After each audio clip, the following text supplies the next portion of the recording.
I accepted money from a creepy guy in my DMs to get my car fixed. So listen, I already know people are gonna drag me for this one, but I swear it's one of those truth is stranger than fiction situations. Like most women with a social media account, my inbox is basically a horror movie. Every day there's a new message request from some random guy who thinks sending a blurry bathroom mirror D-pic is the height of romance. Half of them don't even bother with hi, just unsolicited anatomy like it's a LinkedIn headshot. Most of the time I ignore them. But one night, scrolling through my requests, one message stopped me dead. It started with, "I am a pay pig. You are so beautiful." And then, of course, attached to it, yep, another D-pic.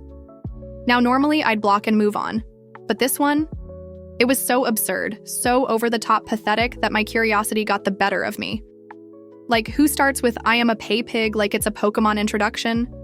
So I responded. Not flirtatious, not even serious, just out of morbid curiosity. I asked him, "Okay, what kind of things are you even looking for? What do you want?" And he answered right away. He said he didn't want nudes. He didn't want videos. What he wanted was a conversation, a week-long conversation. Every time he messaged me, I'd have to reply immediately. That was it. So I asked the obvious question, "And what are you willing to pay for that?" His answer, $500. I actually laughed out loud. $500? To text some lonely stranger for a week? There was no way this guy was serious.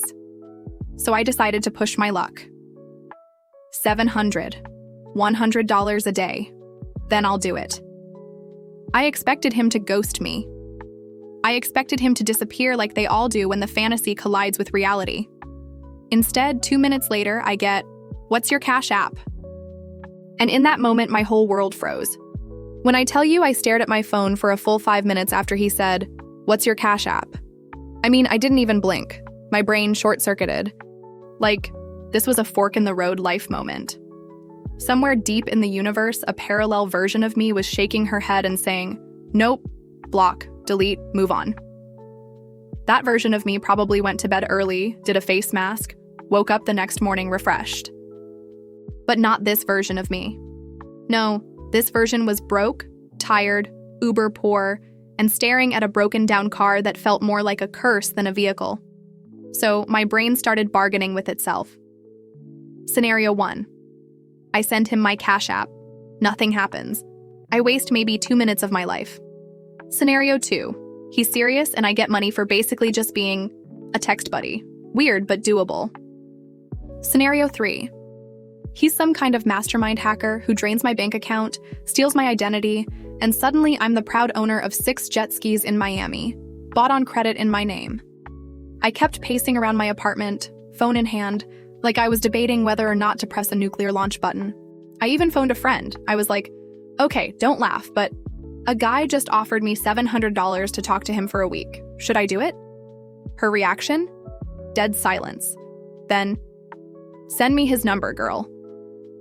That didn't help. So finally, with my heart pounding like I was about to commit a felony, I typed out my Cash App handle and hit send. And then I waited. 2 minutes. Nothing. 5 minutes. Still nothing. 10 minutes. I was ready to block him and chalk it up to another creep wasting my time. And then, ding. My phone lit up. A push notification. I nearly dropped it. Balance, $700. Not pending, not processing, immediate, available, right there in my account. I froze. I literally thought I was hallucinating. $700. I refreshed the app 3 times, convinced it was a glitch, but it stayed. The money was real.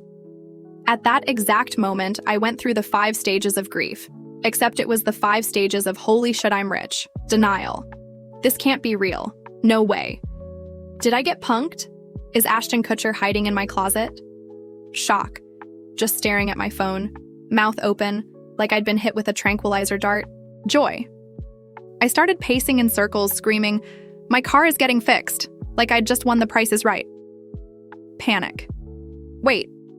Oh my God. What if this is illegal? What if the IRS comes for me? What if he calls the cops and says I scammed him? Acceptance. Nah, this is just the universe finally giving me a W. I sat down at my kitchen table, staring at the glowing $700 in my account, and thought, okay, you've officially sold your soul for 1 week of conversation with a random creep. You better commit, girl. You better treat this like a job. I even imagined telling my future self the story. Like, how do you casually explain this? Oh yeah, that time I accidentally became a sugar baby for a week because my Honda Civic wouldn't start. And as if the universe wanted to add drama, that was the exact moment my Uber app pinged me with the weekly summary of what I'd spent. It was like $263. In 1 week, gone, just to get to work, to the store, to exist. That notification felt like fate slapping me on the back and saying, yeah, you made the right call, take the money. Of course, now came the terrifying realization. The easy part was over. I had the cash. But now, I owed this man 7 days of my life. And if you think that sounds dramatic, you've never had to text a stranger who starts conversations with, I am a pay pig and a D pic. Because this was about to get weird. So the money was in my account. Real, spendable money.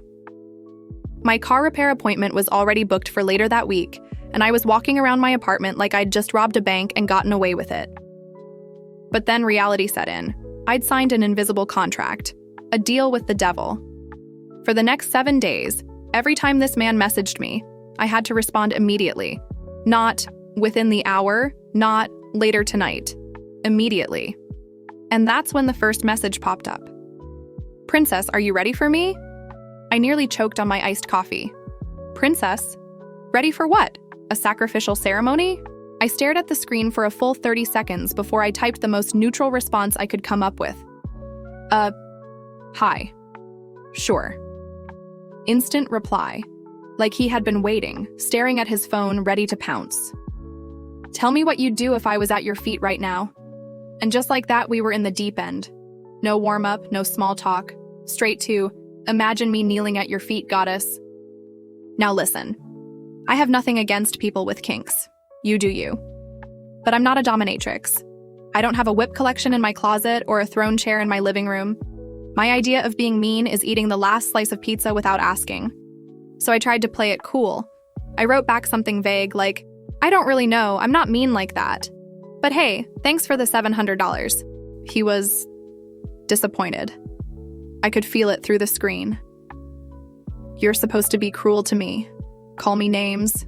Be my goddess. That's what I paid for. And that's when I hit him with the truth. That's not me. I'm not going to pretend to be mean, but I'll talk to you. I'll be honest. You're getting conversation, not a dominatrix roleplay. And surprisingly, he accepted it. Kind of. Reluctantly. But it didn't stop him from trying. The next few hours were a bizarre roller coaster. 1 minute he's describing some wild fantasy involving me stepping on him with stilettos. The next minute he's asking what my favorite TV show is. Then back again. Would you humiliate me in public if I begged? It was like talking to 2 different people, 50 shades in one breath, and then, so do you like dogs, in the next. By day 2, something shifted.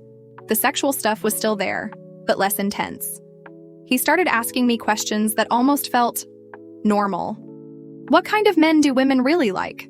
Why do women ghost me on dating apps? How do I talk to girls at work without scaring them? And I thought, oh God, this man doesn't need a pay pig princess. He needs therapy. So against my better judgment, I answered honestly. I told him the truth about what women actually want. Respect, kindness, confidence without arrogance. I told him what not to do. Don't corner women, don't nag, don't treat them like prizes you're entitled to win. But then he hit me with this. That's not what insert red pill influencer here says. He says women like when you act like the prize. He says to ignore them so they chase you. I had to laugh, out loud, alone in my apartment, because here I was, literally a woman, telling him, hey, this is what works. And he's arguing with me because some random guy with a podcast told him otherwise. I finally texted him back. Listen, you can believe some dude online who makes money off of your desperation, or you can believe me, a woman you're literally paying to give you the answers. Pick one. And for once, he shut up. He actually said, you're probably right. Day by day, the sexual edge started fading. By day 3, our conversations looked less like fetish roleplay and more like awkward therapy sessions. He told me about his mom and how she was controlling. He told me about his sister and how they didn't get along. He told me about growing up without a father and how it left him angry. And the biggest one, how he hated being short. How he was convinced that was the one reason women didn't want him. I kept repeating the same thing over and over. It's not your height. It's how you treat people. Women care way more about how you make them feel than how tall you are. But he couldn't let it go. Every conversation circled back to it. By day 5, I realized this man wasn't looking for a princess or a dominatrix or even a girlfriend. He was looking for someone, anyone, to listen to him. And somehow, out of all the women on the internet, he picked me. By day 6, I had fallen into a rhythm with him. Not a good rhythm, more like the routine you get stuck in when your smoke alarm battery dies and you just live with the constant beeping because you don't have a ladder. Annoying, but predictable. Every morning, my phone would light up. Good morning, princess. Every afternoon. Do you miss me? Every evening. Tell me why women hate me. It was exhausting, tedious. Like I'd picked up a second job I never actually wanted. I found myself dreading the sound of my notification chime. My stomach would drop every time I saw his name pop up, because I knew whatever he said, it would take mental gymnastics to reply. Finally, on day 7, I decided I was done.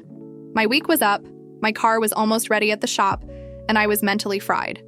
I hadn't been princess. I hadn't been cruel or degrading or whatever fantasy he wanted me to be. I had been basically his unpaid therapist, except for the $700 up front. So I typed it out carefully. Hey, I've really appreciated our time chatting, but I need to step back now. I hope you have luck with your family, your dating life, and everything else you're working on. It was polite, gentle, wrapped in a nice little bow. And I thought, that's that. Done. Out. Free. But oh no, that's when the spiral began.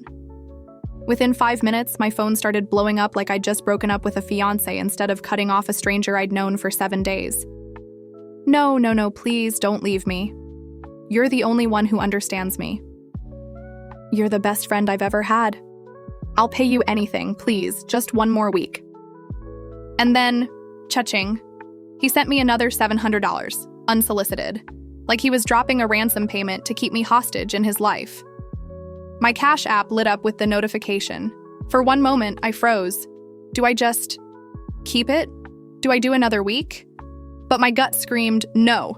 I declined it. Sent it back immediately, because this wasn't funny anymore. It wasn't quirky or amusing. It was dangerous. He wasn't just a lonely guy with a fetish. He was spiraling, emotionally attached, obsessed. That didn't stop him. For the next hour, my phone buzzed nonstop. Walls of text, desperate paragraphs. I love you. You're my soulmate. No one has ever been this kind to me. I'll never find anyone else like you. And then came the voice messages. His actual voice, trembling, almost crying. Please don't block me. Please don't go. I'll pay you. I'll take care of you. Just don't leave me alone. That was the moment my stomach turned to stone. Because hearing someone's voice, hearing the desperation crackling through the speaker, it's different. It's real. I realized this man wasn't just a creepy DM. He was dangerous in his own way. A time bomb of loneliness, entitlement, and obsession. So I did the only thing left to do. I blocked him. On everything, every app, even Cash app, because he kept trying to send me money like it was a leash to tie me down. And just like that, silence. No more pings. No more princess. No more desperate paragraphs. Just silence. And for the first time in a week, I could breathe. The next day, I picked up my car from the shop, paid in full with the money he'd already given me, and drove home with the windows down and the music blasting, free. It hit me then. I had basically fixed my car by becoming a 1-week stand-in therapist for a misogynist pay pig on the internet. And the wildest part? I had technically kept my end of the deal. I responded instantly, I listened, I talked. But I also knew I'd walked a razor-thin line with someone who wasn't just creepy. He was lonely, broken, and way too attached. And as I drove home, the thought hit me. Never again. $700 isn't worth carrying someone else's darkness like that. But hey, my car runs like a dream now. When I look back on it now, it feels surreal, like some bizarre fever dream that just happened to cover the exact cost of getting my car fixed. And listen, I know what people are going to say in the comments. Girl, that's basically sex work. You scammed him? Why didn't you just block him right away? And maybe you're right. Maybe I was wrong. But here's the thing. I went into it thinking this guy was all talk. I never thought he'd actually pay me. And when he did, suddenly my broken down car, my pile of Uber receipts, the stress of just getting to work on time every day, it all had a solution sitting right there in my Cash App. So yeah, I took the money. I kept my end of the deal. I talked to him for 7 days straight. I listened to his fantasies. I heard his frustrations. And I even gave him real advice about women that honestly, no red pill influencer was ever gonna give him. But here's what I really learned. Loneliness is terrifying. This man wasn't just creepy. He was starving for attention. So much that he was willing to throw hundreds of dollars at a stranger for the illusion of connection. And I can't even laugh at that because underneath the gross D-pics and the weird princess stuff, he was just painfully dangerously alone. Money doesn't erase the ick factor. I thought $700 would make the whole thing feel like a win. But by day 4, I was already drained. It felt like carrying a backpack full of bricks I hadn't signed up for. Every ding of my phone was like a little chain tugging at me, reminding me that I was basically on call for this guy 24/7. Boundaries are everything. When I finally said no, he couldn't handle it. He thought money could buy permanence. He thought attachment was a transaction. And if I'd let it keep going, if I'd taken that second $700, who knows how far he would have gone. So I blocked him, and that was the end. Or maybe not the end, because the truth is I still think about him sometimes. Not in a romantic way, not even in a guilty way. More in a, wow, people are out here carrying wounds this deep kind of way. It was like I got a 1-week peek into the kind of loneliness most people never talk about. And it scared me, because it made me wonder how many other people are sitting behind screens, just one DM away from spilling their souls or their bank accounts onto a stranger. But hey, at the end of the day, my car runs, I can get to work, and I didn't have to do anything beyond texting. Would I ever do it again? Absolutely not. Was it worth it? For the car? Yes. For my sanity? Never. So yeah. That's the story of how a creepy DM paid to fix my car. And if there's any moral here, it's this. Sometimes life gives you an opportunity wrapped in red flags. And sometimes, if you're desperate enough, you take it. But don't be fooled. The money might fix your car, but it won't fix the mess you step into along the way.